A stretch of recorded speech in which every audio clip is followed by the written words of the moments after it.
last month ngiyaphuma la ngihlala khona la. Ngithi hayi awuthi ngiye kuphi? Ngibe ngiya ngaseClayville.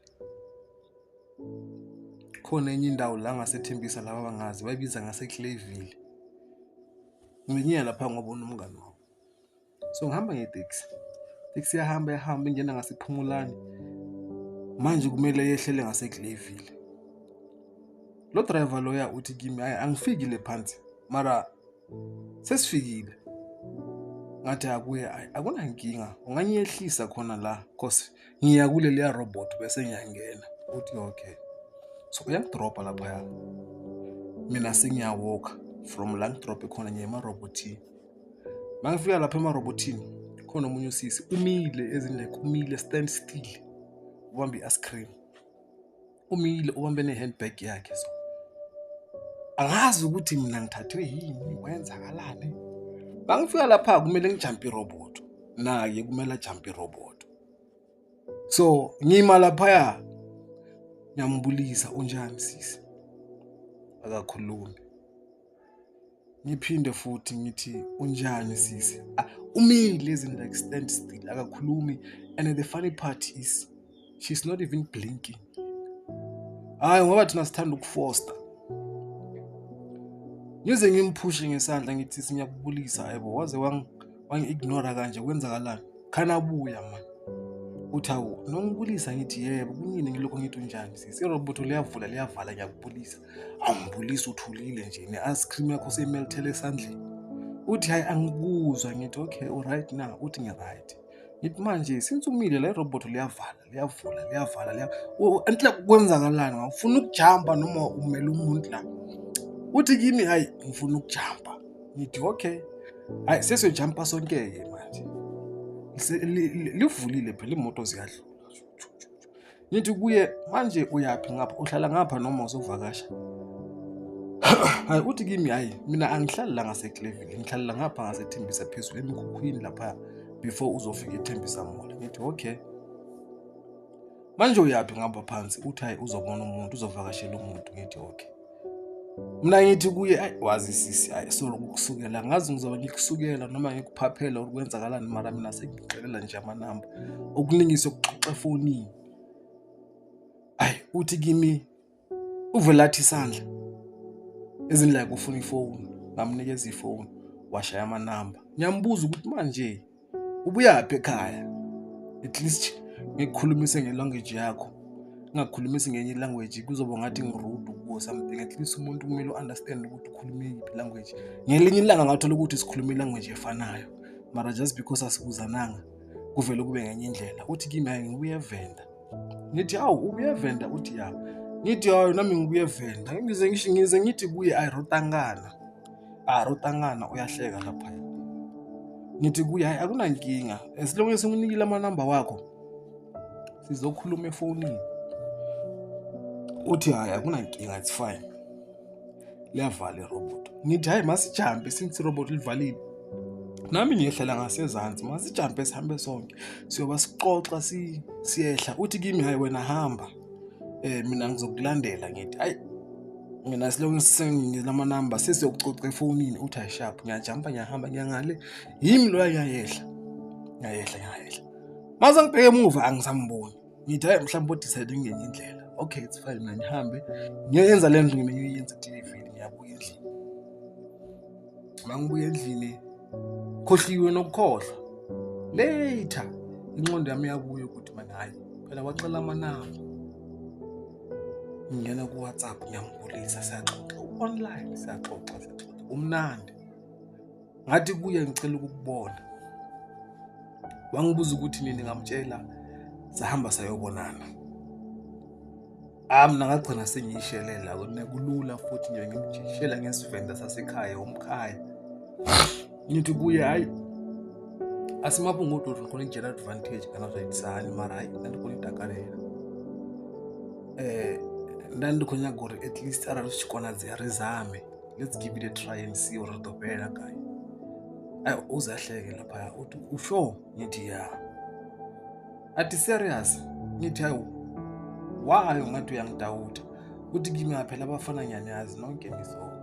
mase nifuna ukushela intombi ngithi hayi khulileka mina ngidifferent mina ngihlukile ngimtshela nangesivenda ndira nethi fana nabangu nento different ayi avuma lo yachirisa siyathandana uhlala lapha ngase before uzofika eThembisa Mall kunemikhukhu nayo ungena ngayo le mikhukhu le uyima uyehla uyehlela eThembisa Mall ujika la ngase kune chicken lickini angazi ibuild it noma yini mawujike lapha emarobotini uyehlela eThembisa Mall imikhukhu nayo ngapha hlala khona lapha mina ngiloko ngimvakashela kwafika isikhathi sokuthi naye angivakashela uyangivakashela siyavakashela angikakaboni lutho elinye ilanga uyangivakashela uyeza la awu ngithi manje uthi hayi angihambi namhlanje ngizolala uthi hayi akuna inkinga ke if uzolala hayi kusekhaya plus nami ngiyamthemba ngithi umkhaya sibuya sonke ekhaya nginale nto yokuthi hawu umkhaya wama never ngibhayizisa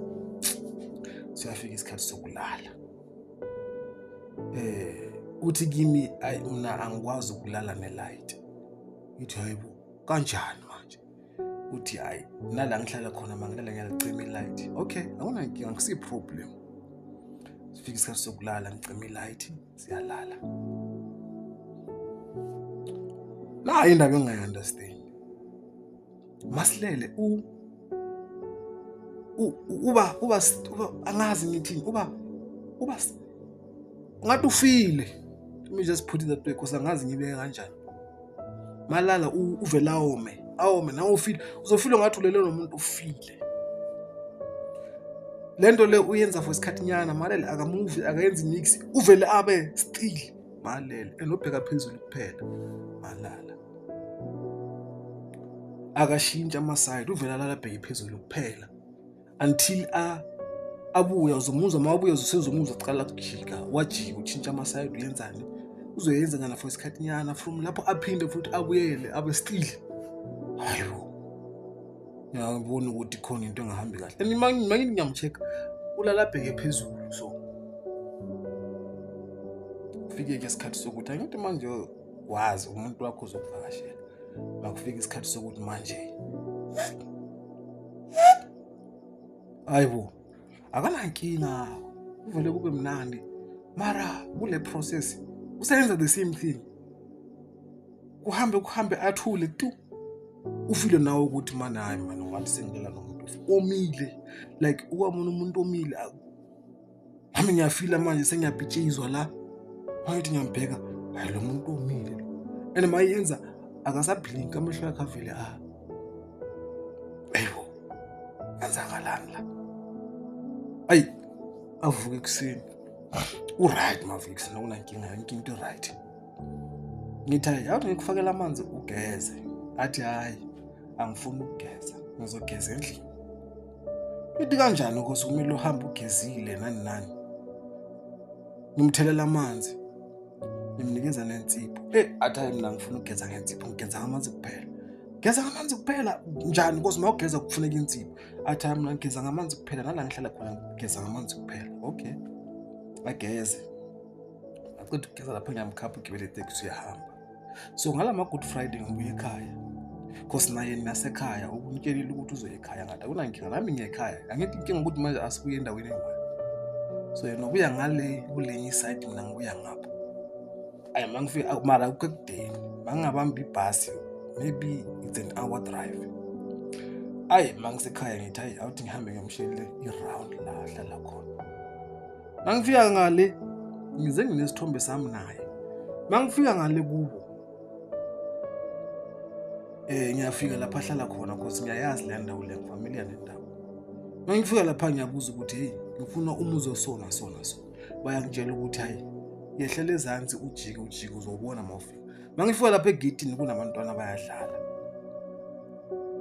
kanti nami mangifika lapha ngiyababulisa bangibulisa hayi siyabulisana lapha ngize ngikhiphe nefoni ngithi hayi ngifuna lo muntu because ngicela ngambiza ngegama labantwana bonke bathula babhekana bathi ufuna bani ngambiza ngegama futhi bathi ngaze ngafila ngathi abangaunderstand ngakhipha isithombe athi ngifuna lo muntu osesithombeni lo munye umntwana wavele wayeka yonke into abalekele ekhaya kuphuma umama wakhe phuma abantu bakubo bayeza lapha bathi unjani Nyari, nithi ngiyaphila bathi yes ngakusiza ngani ngathi hayi man ufuna lo muntu lo bathi hayi wena ungazosihlanyela wena ngathi kanjani ngoba nginesithombe naye nasi isithombe lo muntu lo nginaye eGoli wahamba eGoli aphuma kimi athi uye ekhaya bathi ayikho lento sitshela yona bathi namhlanje uyasitshela nomphakathi ngithi kanjani lo muntu ungahlangana naye endleleni sashilana sathandana nasi isithombe nginaye nawo namachats wami naye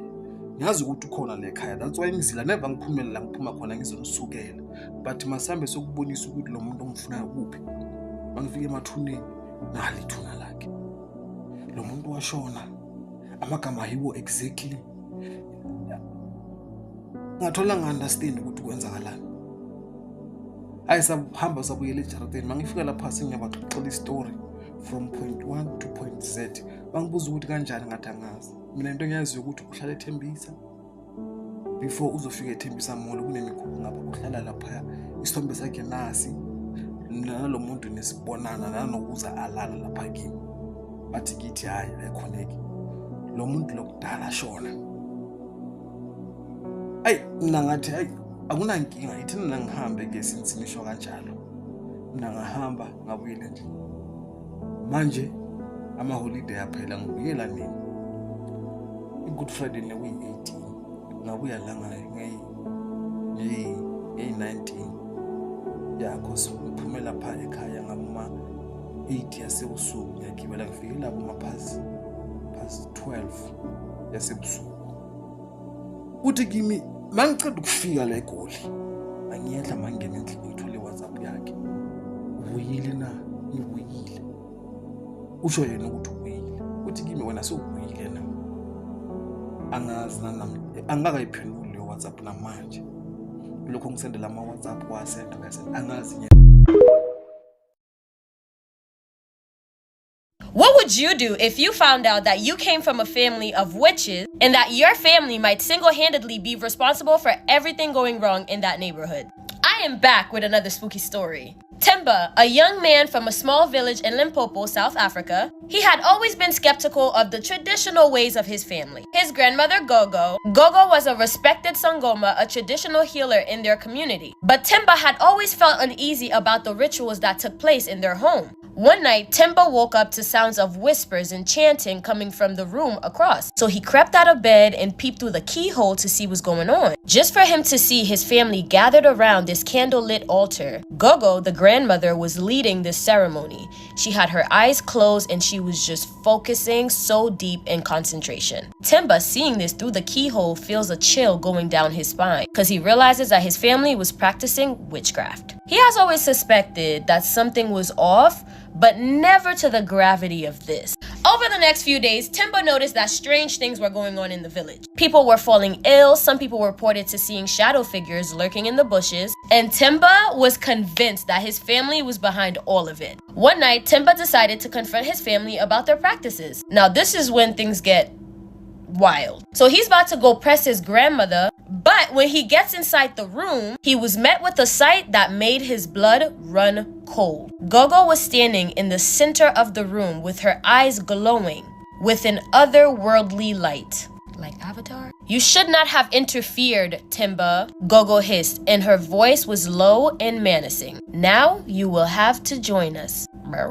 Temba tried to run, but it was too late. The shadowy figures that he had seen lurking in the bushes closed in around him and everything went black. The next morning, the villagers found Temba's body in the bushes, his eyes frozen in terror. The villagers knew that something was wrong, but they were way too afraid to speak out.